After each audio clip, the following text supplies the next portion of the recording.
I'm going to be talking about 5 of the best single target nukers here in Awaken Chaos Era. I'm just going to jump right into it. So the first one I like to start with is essentially an honorable mention, but it's an elite character, so we can kind of get an idea of a baseline of what makes these other characters so much better, and at least gives you some kind of accessibility here. If you don't have much, if you're a free-to-play player, if you're just getting into this, this is what you're going to want to look out for. So the first one that's an elite is Elsin, and he does a surprisingly high amount of damage here. So you look at his base stats, he only has B tier attack, and he has this move here, which this is his ultimate that does a surprisingly high amount of damage, where we got deals 150% damage when booked, deals an extra 50% true damage if this ability lands a critical strike. So with him, you're able to, with his passive, get to 100% max cure rate pretty easily, because he already has 15% boosted into his kit. If you can get into a Sin 5, another 30%. Really max out his crit damage a lot easier. Also, when he's maxed out, you get extra damage from critical strikes plus 30%. This ult here, if you're looking for just a big single target nuke against wood characters, Elsin's actually pretty good. So if you're looking for a good damage dealer in Tupla, he might be your guy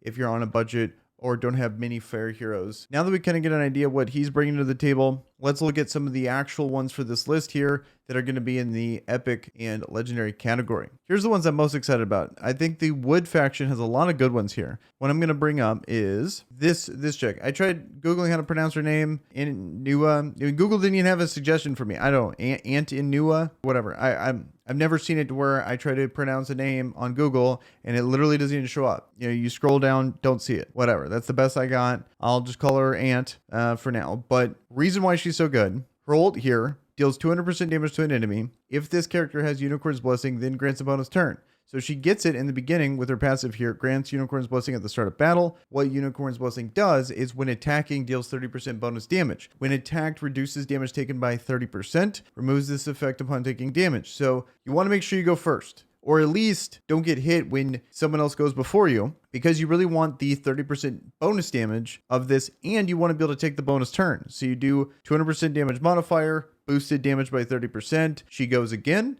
Then she can do this. Deals 150% damage to an enemy and grants Unicorn's Blessing to this character. So 150 is not a bad modifier, especially on an A2 there. Then she gets her Unicorn's Blessing back again, so she'll be able to take advantage of that next turn with 30% more damage on her next ability, or makes it a little tankier. So then she has a pretty good A1 as well, deals 100% damage to an enemy. If this character has Unicorn's Blessing, then launches a bonus basic ability against the target. I can see you nuking some of the blue heroes that are very prevalent on arena defenses.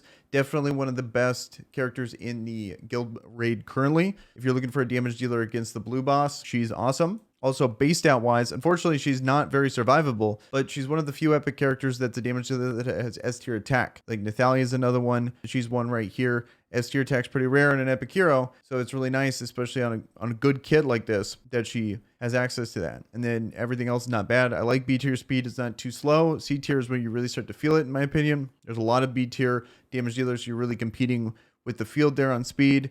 And then A tier crit rate is a nice little bonus. So very good character. I almost got her maxed out, but I'm going to be using her a ton in the guild raid for sure. Also, I've been using her in arena here and there. A little bit more situational there, but S tier characters this week specifically in the guild raid. Next is going to be one I'm very excited to level, but on paper looks absolutely insane, which is Vance here. Passive is ignores all of the target's positive effects when attacking. I notice this a ton on arena offense. Their buffs are going around a ton. Being able to ignore those to be able to push through and try to kill these tanky characters would be really nice. And then his Ascension effect, it is a Ascension 2, which is nice, not an Ascension 5, so it's a lot more accessible for people. Ignores all of the enemy's positive effects, so just like normal, but then the damage increases by 30% if the enemy has a positive effect. So that's actually pretty good, especially combined with his ult here. Deals 250% damage to an enemy. Damage increases by 20% for every positive effect on the enemy. It could be absolutely hilarious if you take him in against a boss or an enemy in Arena, for example, or in Void Tower that has positive effects on them. They're going to get absolutely nuked. Could be one of the hardest hitting moves in the entire game when you combine them, especially when you have him double ascended right here. It'd be pretty fun. I'm looking forward to seeing just how big of a number we can get. Then gear wise, this would be way down the line because it's tough to farm this gear, but I think it would be funny to get assassin set gear on him. You combine a good assassin set gear on the assassin set, deals attacks have a 50% chance to deal a bonus 35% damage. That could be pretty funny. That could be some of the highest damage in the game, in my opinion. Be fun to try that. But that's way down the line, especially the assassin set part. But he's going to be one of the next people I level because I'm really excited to see just how good he does with his ultimate there. Let's turn to some fire characters here because we got 2 of them that I think are very good. There's definitely more, a lot of really good single target nukers in this game, but I'm going to be just talking about these 2.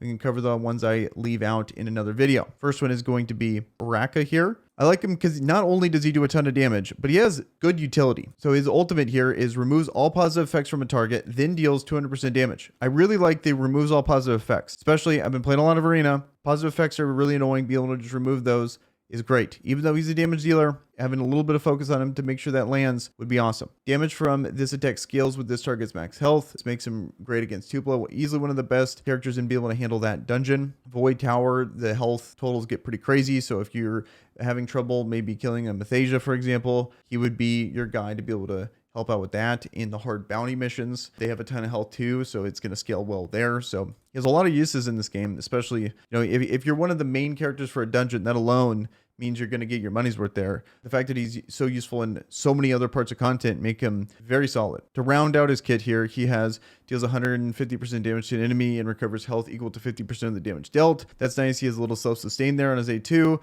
He has 100% damage to an enemy with a 30% chance to apply defense down. 100% if it actually critically strikes. It is a debuff on an attacking character, like I say, but nice little bonus on his auto attack. Then lastly, he has when attacking, there's a 30% chance to combo and deals 30% damage to all enemies. Crit rate increases to 100%. And then when you have him ascended, when attacking, there's a 30% chance to combo and deals 50% damage to all enemies. So it always crits, but has a 50% chance of doing that. And he has S tier crit rate, so it's very easy to get him 100%. There's absolutely no excuse to not have him at 100% crit rate, but he does have C tier speed, which is a bummer, and only A tier attack, which is also a bummer. But because he scales off of the enemy's HP here, he hits like way harder than a lot of S tier attackers are going to, because that's a really good ability, depending only if you take him against people that have a ton of health. Very good character. Next is on the list of leveling, but I've seen massive numbers here. I've heard that you can one-shot some Methasias with this character. Melissa, 200% modifier, A tier attack. What makes her so good is her passive here. First of all, ultimate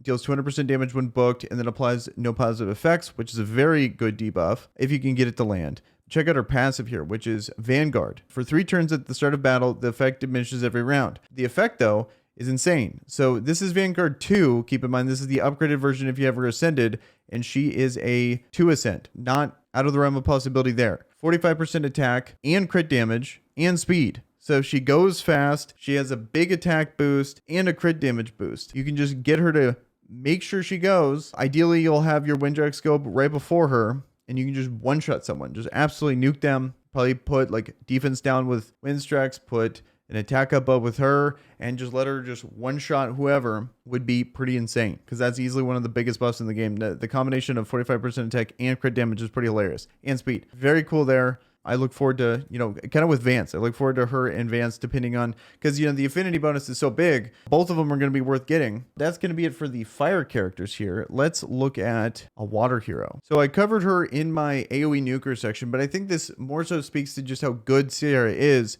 double dipping, because she is one of the hardest hitting nukes in the game when it comes to her ultimate here. S tier attack in combination, if you can drop him down to 50%, it's going to hit the passive here, so it's going to do another 100% damage modifier. You got a 200% modifier base, that's minimum. Then this attack deals an additional 20% bonus damage per Vengeful Spirit expended. You get that. You can stack with waves of enemies, whether it be Void Tower, whether it be Ash, whether it be killing people in bounties or arena. And then if you have any stacks, you use this to do absolutely absurd damage. Max you can get, that's another 120% on there. And then even if you don't have your ult up, these stacks are still useful because they're giving 8% attack, which is stackable. Already amazing. Has the passive here of when the enemy's health is under 50%, deal 100% damage to all enemies. Kind of a pseudo AoE character there, and it's out of turn, which makes it even better.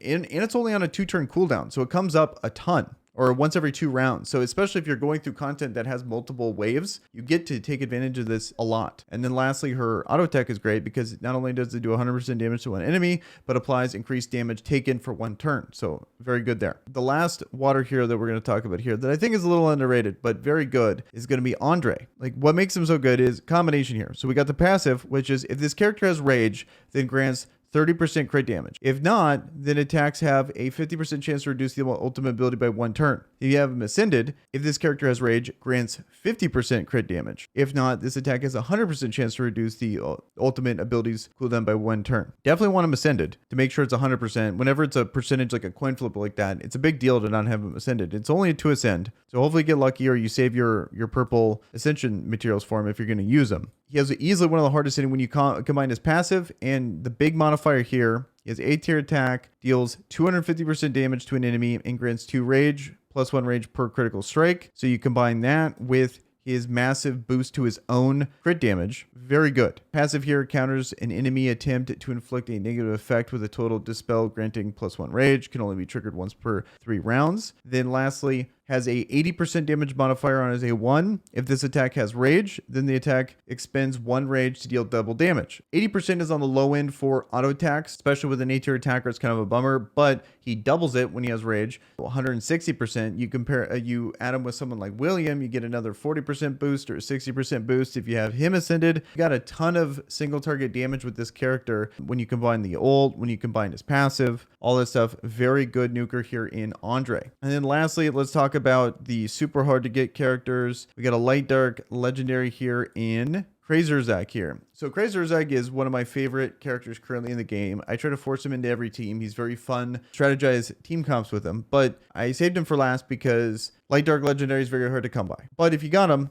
after his buff, he's actually really good. So passive doesn't really do much. It has nothing to do with damage, but his ultimate is one of the most hilarious modifiers in the game currently because 250%, that's on the high end. We saw a couple characters that have 250%. If they have less than 50% health, you increase the damage by 50%, which is easily one of the hardest hitting moves in the entire game right there. Then if he kills the person that he does that to, then he does his special ability. His special ability is an AoE that does decent damage. It doesn't do crazy, but for some reason, they don't explain that modifier on the special ability. But then he has his passive here where strikes all enemies 4 times, dealing 100% total damage. Each strike has a 30% chance to remove 1 positive effect, which is really awesome, especially on arena offense and Void Tower. Once all your team has cast their abilities, you gain 1 rage. After accumulating 5 rage, you immediately cast this ability's bonus attack. Can be used twice per round maximum. He's constantly going out of turn. He's kind of like Sierra, but you got to build your team around him of getting people that attack with bonus turns or people that go multiple times, like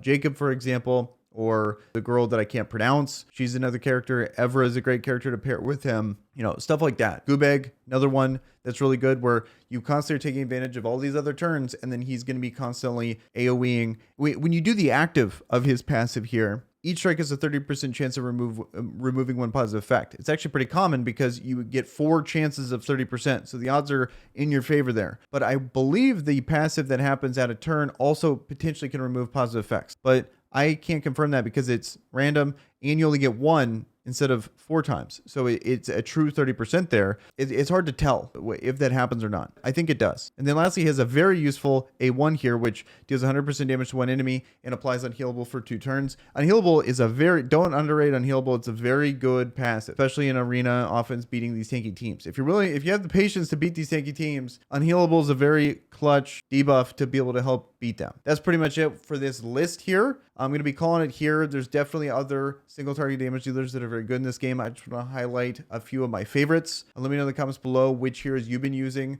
in this topic with great success. And with that, guys, I am out. Peace.